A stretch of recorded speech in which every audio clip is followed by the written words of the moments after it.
Metta Beşa yazdemîn Çaxê ku İsa tembîhkirina li her 12 şagirtên xwe xelas kir, ew ji wir çû bajarên wan da ku hîn bike û mizgîniyê bide. Gava Yuhenna di girtîgehê da bihîst ku Mesîh çi dike, wî şagirtên xwe şand ba wî ku ji wî bipirsin. Mayê ku wê bihata tuyî, an divê em li bendayekî din bimînin. İsa li wan vegerand û got: Herin tiştên ku hûn dibihîzin û dibînin, ji Yuhanna re bêjin. Kor dibînin, şil û şeht rêve diçin, kotî paqij dibin, ker dibihîzin, mirî radibin û mizgînî ji belengazan re tê dayîn. Xwezî wî yê ku ji min neenire.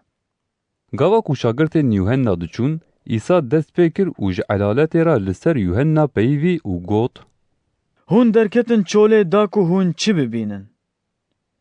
Ma çîtikeke ku li ber bayê diheje? Naxwe hûn çûn ku çi bibînin? Ma mirovekî ku cilên nermîn li xwe kirine. Evên ku cilên nermîn li xwe dikin, di qesrên padîşahan de ne. Naxwe hûn derketin ku çi bibînin? Ma pêxemberekî? Erê, ez ji we re dibêjim, ji pêxemberekî hê zêdetir. Ev e yê ku li ser hatiye nivîsîn: Vaye, ez qasidê xwe di pêşiya te de dişînim. Ew ê li pêşiya te rêya te amade bike. Bi rastî ez ji we re dibêjim, di nav wan ên ku ji jinan çêbûn de, yekî ji Yuhannayê îmatkar mezintir derneketiye.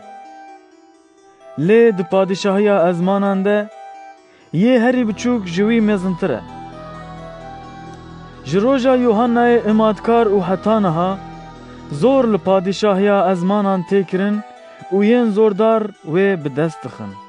Çimkî hemû pêxemberan û şerîetê heta dema Yuhanna pêxembertî kirin.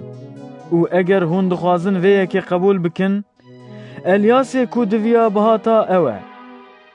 Yê ku guhên wî hene, bila bibihîse. Îcar ez vî nifşî bimînînim çi? Ew mîna wan zarokan in ku li meydanan rûniştine û gazî hevdû dikin.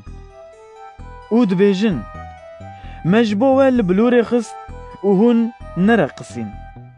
Me avêt ser biriyan û weşîn negirt. Çimkî Yuhanna hat, ne dixwar û ne jî şerab vedixwar, lê ew dibêjin ew bi cinan ketiye. Kurê mirov hat, dixwe û vedixwe, îcar dibêjin: Vaye xwera û serxweş, dostê bacgir û gunehkaran. Lê şehrezayî bi kirinên xwe rast tê dîtin. Hingê İsa dest pê kir li wan bajaran hilat ku di wan de gelek jî kerametên wî çêbibûn.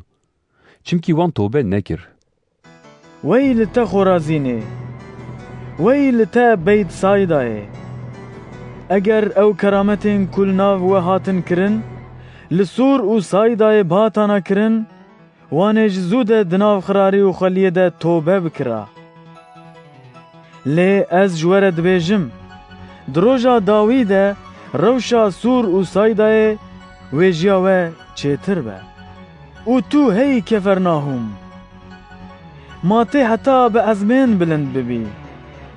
Na, tê heta bi diyarê miriyan herî xwarê.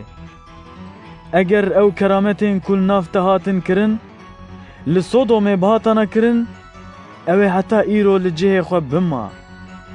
Lê ez ji we re dibêjim ku, di roja dawî de rewşa Sodomê wêjiya we çêtir be. Di wî wextî de İsa got: Ey bavo! Ez ji te re şikir dikim. Xudanê erd û ezmên. Çimkî te ev tiştên ha ji şehreza û zaneyan veşartin û ji zarokên biçûk re eşkere kirine. Erê bavo! Çimkî li ba te ya bi dil ev bû. Her tişt ji aliyê bavê min ve ji min re hat dayîn. Ji bilî bav tu kes kur nas nake û ji bilî kur û yên ku kur dixwaze bav bi wan bide eşkerekirin, tu kes jî bav nas nake.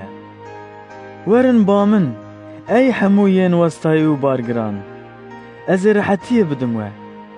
Nîrê min deynin ser stûyê xwe û ji min hîn bibin çimkî ez nerm û ji dil nefs piçûk im û hûn ê rehetiyê ji bo canê xwe bibînin. Çimkî nîrê min hêsanî û barê min sivik e.